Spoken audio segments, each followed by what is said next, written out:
दानव प्रवृत्ति के मारीच और सुबाहु उपद्रव मचाते, ऋषि मुनियों को आतंकित करते।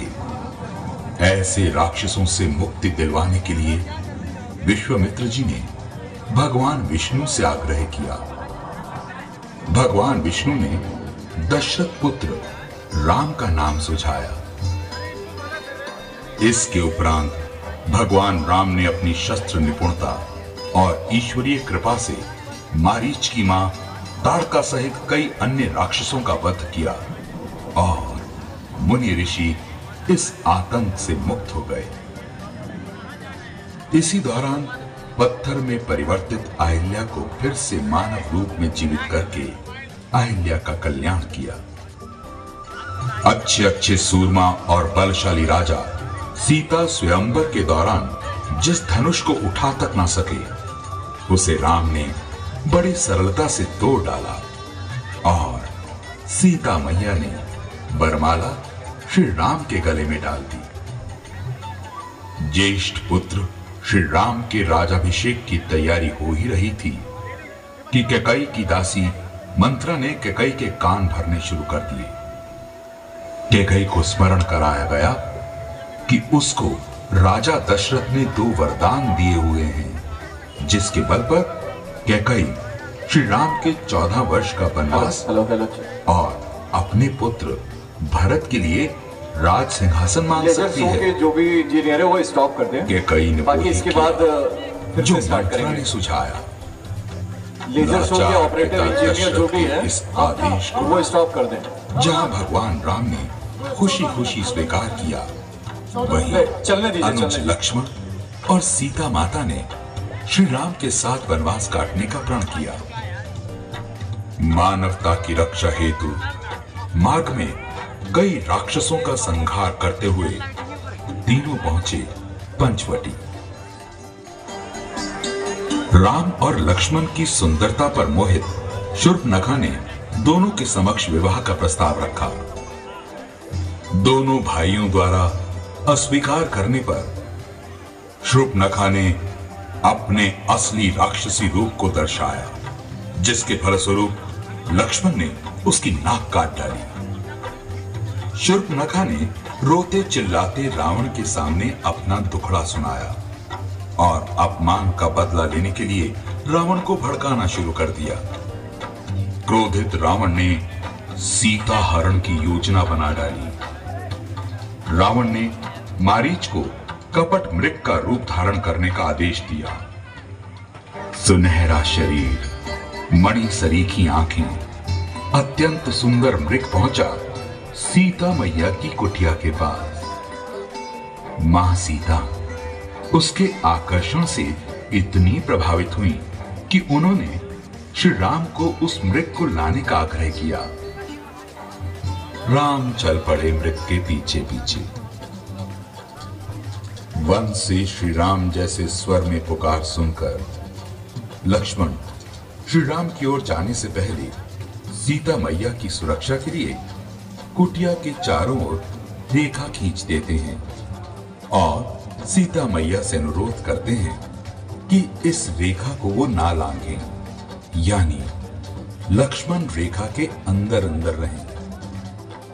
लक्ष्मण के जाते ही रावण भिक्षु के भेष में भिक्षा मांगने सीता मैया के द्वार पहुंचता है और अवसर मिलते ही सीता मैया का हरण कर लेता है।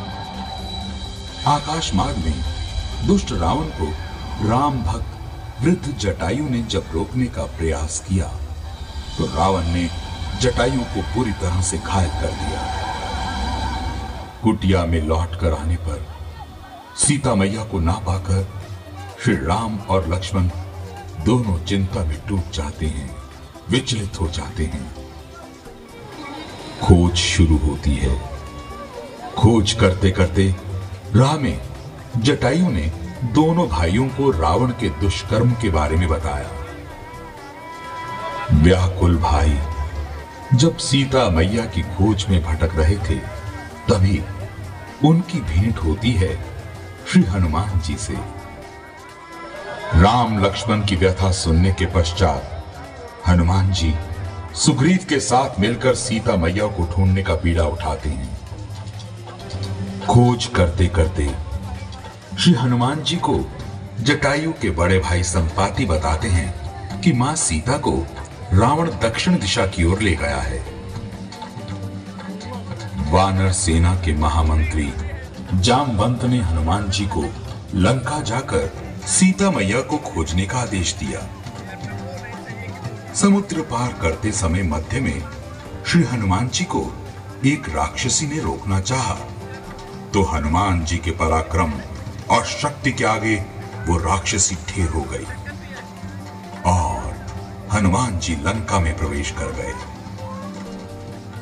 लंका पहुंचकर हनुमान जी ने सीता मैया को अशोक वाटिका में पाया।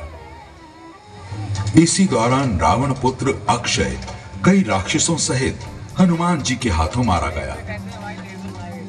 इसे सुनकर रावण ने अपने बड़े पुत्र मेघनाथ को हनुमान जी को पकड़कर लाने का आदेश दिया।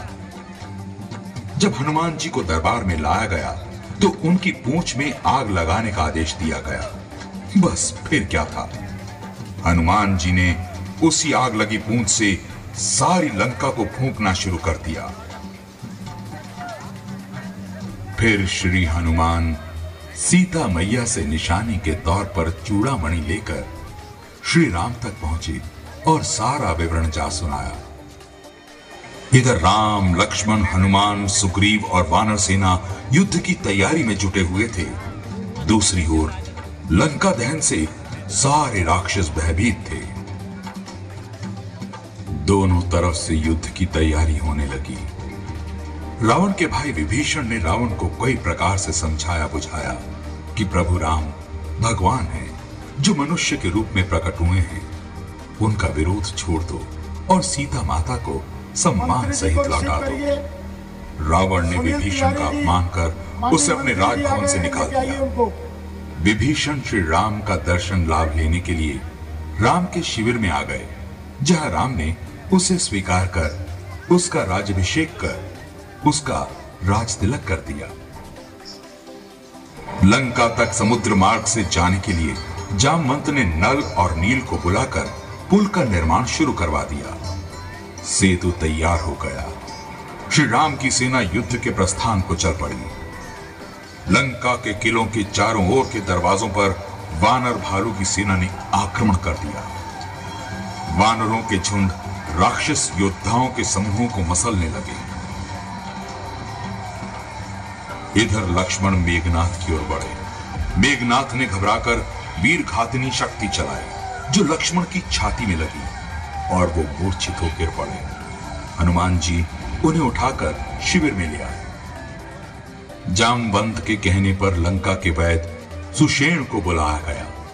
उन्होंने पर्वत और औषध का नाम बताकर हनुमान को उन्हें लाने के लिए भेजा। वो पर्वत पर पहुंचे, किंतु औषध ना पहचान पाने पर पूरा पर्वत उठा लाए। उपचार हुआ और लक्ष्मण हर्षित हो उठ गए।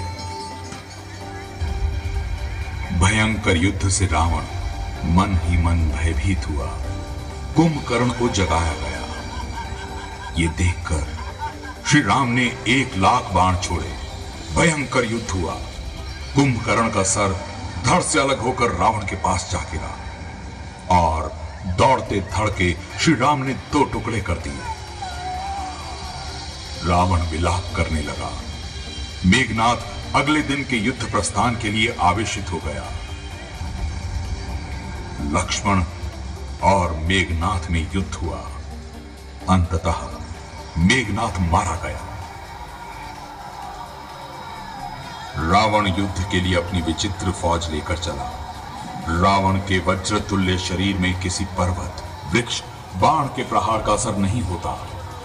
निशाचरों और वानरों की सेना भयंकर गर्जन करती हुई भिड़ने लगी।